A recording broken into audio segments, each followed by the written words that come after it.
The power of silence, reclaiming your energy. Have you ever noticed how some people influence the world around them without saying a word? They don't beg, they don't explain, they simply withdraw, and suddenly everything shifts. People notice, people chase, the energy changes. Now imagine if you did the same. If instead of reacting instantly to every emotion, you chose silence, what would happen? Everything. You see, when you stop being emotionally available, when you pause before you respond, the world around you goes into crisis. Why? Because people are used to controlling you through your reactions. But the moment you withdraw, the game changes. Carl Jung once said, "Everything that irritates us about others can lead us to a better understanding of ourselves." So ask yourself, when you go silent, who panics? Who tries to provoke a reaction? That's not a reflection of you. It reveals them. And yet, you keep giving. You respond. You comfort. You say yes when you want to say no. You abandon yourself just to keep others around, others who were never truly with you to begin with. Every immediate reaction, every forced smile, every explained emotion, you're giving away pieces of your energy. No wonder you feel exhausted, frustrated, empty, because you've been too available to those who don't even deserve your silence. But this video isn't about turning your back on the world. It's about turning toward yourself, choosing yourself. Jung called it individuation, the process of becoming whole, complete, authentic, and it begins with silence. Not silence out of fear or passivity, but intentional silence. Awareness over reaction, strength over submission. You've been conditioned since childhood to believe your worth depends on being available, emotionally, mentally, physically. But excessive availability is not love. It's not kindness. It's a prison. People use what is always available. You become predictable, an emotional emergency button, pressed when needed, ignored when not. And the saddest part? You think it's love. You think you're being valued, but you're just being used. Jung spoke of the persona, the mask we wear to be accepted. That mask keeps you emotionally enslaved. You say, "It's fine," when you're drowning. You respond instantly, even when you're exhausted. You explain yourself when you owe nothing. The more you center yourself around others, the more you disappear from your own life. Constant availability is self-abandonment, a disguised plea for approval, a desperate hope that if you're always there, someone will finally stay. But they don't. Energy is currency. Jung believed the mind is an energy system. Every thought, emotion, and action consumes energy. So ask yourself, are you spending that energy consciously or letting the world spend it for you? Every time you argue just to prove you're right,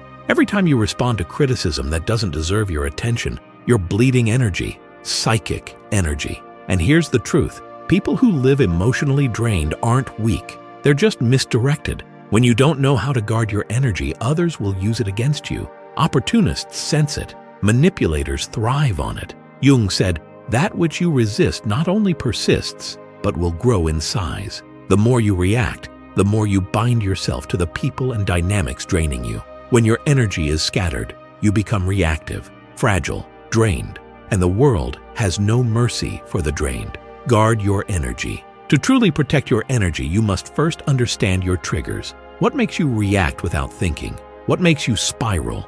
That's where the leaks are. And that's where you need boundaries, not to become cold, but to become conscious. Jung taught that healing begins when you stop projecting, when you stop being the canvas for others' emotions. Because here's what most people miss. You're not just reacting, you're being played. You think you're being kind, helpful, compassionate, but often you're just being predictable, a role player in someone else's emotional script, that friend who only calls in a crisis, that partner who always needs you to fix things. They don't want you, they want the role you play. And you keep playing it because you're scared of rejection, of being alone, of being unloved. The manipulator doesn't need to raise their voice, they just need to trigger your guilt, and you respond, just like always. Silence breaks the pattern.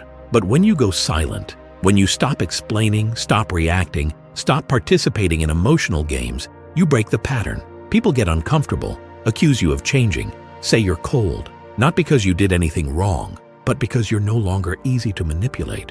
Jung said, "We do not become enlightened by imagining figures of light, but by making the darkness conscious." And when you withdraw, people's shadows rise. The silence you offer forces them to face their own noise. But the moment you stop reacting, you start to reclaim your power, your presence, your peace. The sacred isolation. Jung believed individuation requires sacred isolation, a temporary withdrawal from the world to reconnect with the self, not depression, not avoidance, but a healing silence. In this silence, clarity replaces confusion, peace replaces anxiety, wholeness replaces neediness. You stop being reactive and become reflective. You stop being a puppet and become a creator. People who feel threatened by your silence never truly valued you. They valued your emotional availability. They valued the way you made them feel. And now that you're no longer useful, they don't know what to do with you. That's not loss. That's liberation.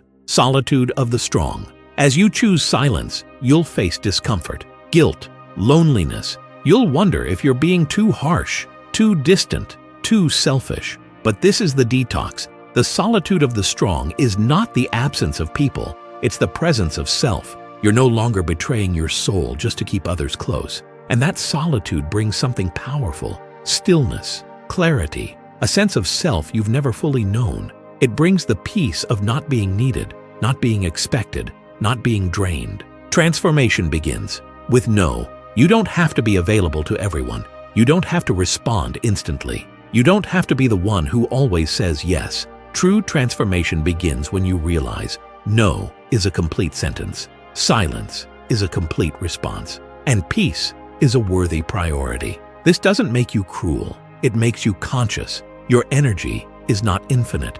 Not everyone deserves it. Not every conversation deserves your breath. Not every connection deserves your presence. You don't owe anyone your explanation, your reaction, or your accessibility. Letting go, rising higher. As you grow, people will distance themselves. Let them. Some were only connected to your old version. The version that apologized for existing, that explained too much, that bled emotionally just to be seen. Now that you've withdrawn, they'll say you've changed. And you have, because you've chosen self-respect over self-abandonment, peace over chaos, truth over approval. You will lose people, but you will find yourself. You will walk alone, but you will walk in truth.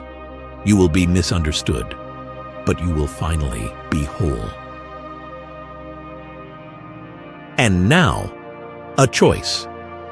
So I'll ask you this: are you ready to be misunderstood, rejected, or even disliked for choosing yourself? Are you willing to trade short-term comfort for long-term peace?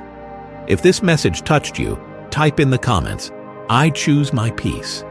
Let's see how many of us are walking this path, together but strong on our own. And whatever happens next, stay in your power. Stay in your silence. That's where your transformation begins.